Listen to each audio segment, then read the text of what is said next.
عم الناس بشير بيبو بشير بيبو بشير بيبو بشير بيبو جول بيبو بشير بيبو جول بيبو بشير بيبو جول يوزع جول جول اهلاوي علي معلول. يخوفوا واي خفرع واي منقرع. يا ابو تريكه يا ابو تريكه. وجول جول جول جول الهدف الاول للنادي الاهلي محمد ابو تريكة. لا لا لا لا لا لا لا لا لا لا لا لا لا لا. ايه يا راجل انت ده؟ ايه اللي انت عامله ده؟ يخش التاريخ يا راجل. هوبا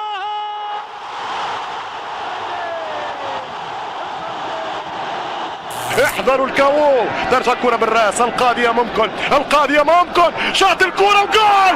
القاضية ممكن القاضية ممكن القاضية ممكن سجلها. الأهلي مش مجرد فريق كورة وخلاص، الأهلي تاريخ، أمجاد ولحظات لو دورت في ذاكرة أي مشجع هتفضل محفورة. احنا هنتكلم من أول سنة 2000 ولحد دلوقتي. الأهلي عدى عليه لحظات عظيمة خلت اسمه يتكتب بالذهب في كتاب الكورة. في الفيديو ده هنفتكر مع بعض أهم وأجمد 10 لحظات في تاريخ الأهلي الحديث. يلا بينا نبدأ. في 22 مايو 2001 الأهلي اتوج رسميا بلقب القرن في أفريقيا. صالح سليم استلم الجائزة بنفسه في جوهانسبرج وكانت لحظة تاريخية. اللقب ده مش مجرد كاس في دولاب النادي الأهلي، ده دليل إن الأهلي كان وما زال الملك المتوج على قارة أفريقيا. 2001 برضه كان في ماتش تاريخي بيتسمى لحد النهارده ماتش القرن. الاهلي ضد ريال مدريد. ريال مدريد وقتها كان عنده جيل مرعب: زين الدين زيدان، لويس فيجو، روبرتو كارلوس، وراؤول جونزاليس، يعني كتيبة نجوم. الاهلي برضه كان مليان نجوم. استاد القاهرة كان مليان عن اخره، والجماهير كلها جايه تشوف ازاي الاهلي هيواجه عملاق اوروبا. بس المفاجأة ان الاهلي مش بس فضل واقف قدام ريال مدريد، لا، الاهلي يومها قدر يخطف جول. شوف الكرة وخطرة. يخش التاريخ يا راجل. هوبا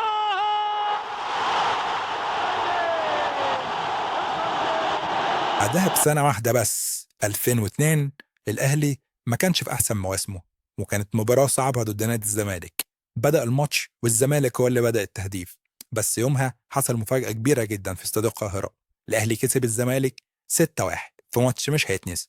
خالد بيبو جاب 4 تجوان في الماتش ده، سوبر هاتريك خالد بيبو اللي الجماهير لسه فاكراه بيه لغاية النهاردة، ولسه لغاية النهاردة أشهر جملة في تاريخ الكرة المصرية.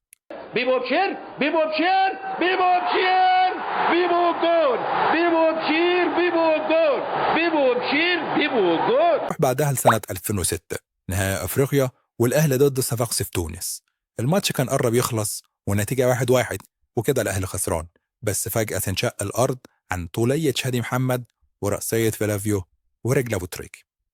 شادي محمد كرة طويلة في عرض الدفاع التونسي، لمسة من عماد متعب، مرتدة، تصويب وجول جول جول جول الهدف الأول للنادي الأهلي. الأهلي في نفس السنة بيطير على اليابان علشان كأس العالم، وبعد أداء كبير الأهلي يقدر يكسب كلوب أمريكا بثنائية أبو تريكة بعد مباراة صعبة.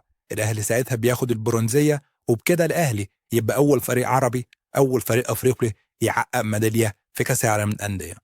صغير مركز.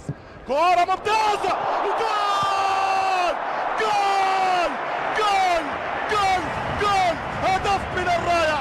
الفرعون الكبير. اي خوفو واي خفرع واي منقرع. يا ابو تريكة يا ابو تريكة. دوري ابطال افريقيا 2012. البطولة دي هتفضل محفورة في تاريخ النادي الاهلي. وقتها مصر كلها كانت عايشة ظروف صعبة بعد الثورة، ملاعب مقفولة، الجماهير غايبة، لكن الاهلي كان قد التحدي. النهائي كان قدام الترجي تونس، فريق كبير على ارضه وسط جماهيره، لكن الاهلي عمل ريمونتادا تاريخية، تعادل في القاهرة 1-1 وبعدها راح تونس وكسب 2-1. ابو تريكة وبركات وحسام غالي كانوا بيمثلوا اخر لمسات من الجيل الذهبي، رفعوا الكاس في اصعب الظروف. تصير مكير الى جد وليد سليمان. لا لا لا لا لا لا لا لا لا لا لا لا لا. ايه يا راجل انت ده؟ ايه اللي انت عامله ده؟ ثنائيه تاريخيه، ثنائيه تاريخيه. الله عليك. دوري ابطال افريقيا 2013. اللقب ده بالتحديد ليه طعم تاني بعد مأساة بورسعيد اللي كانت صعبة على اي مشجع سواء اهلاوي او لا. الأهلي بيلعب من غير جمهور، لكن رغم كل الصعوبات الفريق وقف على رجله. في النهائي الأهلي واجه أورلاندو بايرتس الجنوب أفريقي، الأهلي كسب 3-1 في المجموعة. طبعا كان أبو تريكة هو البطل كالعادة، سجل هدف وودع الجماهير بعدها كأنه بيختم مسيرته بأجمل طريقة في البطولة. ده مش بس لقب، دي كانت رسالة إن الأهلي مهما تعرض لصعوبات فهو بيرجع أقوى. المكان ابو تريكة اسطورة كرة القدم المصرية العربية الافريقية. ابو تريكة، الله عليك يا عم الناس، الله عليك يا عم الناس. نهائي القرن 2020، النهائي اللي أكيد كلنا فاكرينه، الأهلي والزمالك لأول مرة في تاريخ نهائي دوري الأبطال. توتر مال الجو، مباراة 1-1 لحد الدقيقة 86. قفشة يستلم الكورة ويشوطها من مرة واحدة على الطاير علشان تيجي على شمال أبو جبل، ما يقدرش يعمل معها حاجة. الأهلي بيرفع الكاس للمرة التاسعة في تاريخه، والمرة الأولى بعد غياب 6 سنين. جماهير مش مصدقة، ولحظة تاريخية عمرها ما هتتنسى. ترجع الكرة بالراس، القاضية ممكن، القاضية ممكن، شاط الكرة وجول. القاضية ممكن، القاضية ممكن، القاضية ممكن. برونزية مونديال الأندية في قطر 2020. بعد غياب 14 سنة للنادي الأهلي عن منصات التتويج في مونديال الأندية، الأهلي رجع تاني في نسخة 2020 اللي اتلعبت في قطر. البطولة دي كانت صعبة، الأهلي كان عنده مواجهة قوية ضد نادي بايرن ميونخ. الأهلي أدى أداء مش سيء، أدى مباراة قوية جدا، بس بايرن ميونخ وقتها كان فريق مرعب. الماتش خلص 2-0 لبايرن ميونخ، وبعد كده الأهلي راح يلاعب بالميراس البرازيلي في مباراة تحديد المركز الثالث والرابع. المباراة خلصت 0-0 واتجهوا لضربات الجزاء. كان بطل الأهلي يومها هو محمد الشناوي اللي قدر يقود الأهلي للفوز يومها، والأهلي يرجع تاني منصات التتويج ببرونزية كأس العالم للأندية.